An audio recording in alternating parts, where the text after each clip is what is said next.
John Gill, Nahum chapter 3, verse 13. Reading first from the King James Bible, quote, "Behold, thy people in the midst of thee are women. The gates of thy land shall be set wide open unto thine enemies. The fire shall devour thy bars." Unquote.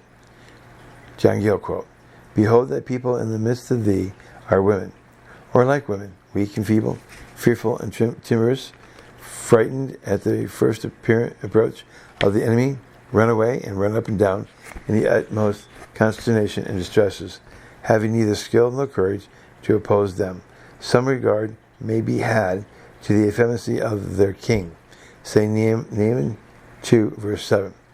The sense is, they should be at once dispirited and lose all strength of mind and body, and have neither heads or hearts to form schisms and execute them in their own defense.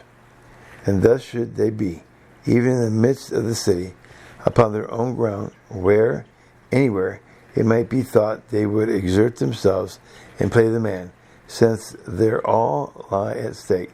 This was another thing they trusted in, the multitude of their people, even of the soldiers theirs, and these would be of no avail, since they would lose all the military skill and bravery. And gates of thy land shall be set wide open to thine enemies. Instead of guarding the passages and avenues, they would abandon them to the enemy, and instead of securing the gates and passages, they would run away from them, and the enemy would find as easy access as if they were thrown open on purpose for them. Perhaps this may respect the gates of the rivers, being opened by the inundation which threw down the walls and made a way into the city. Say Nahum chapter 2, verse 6.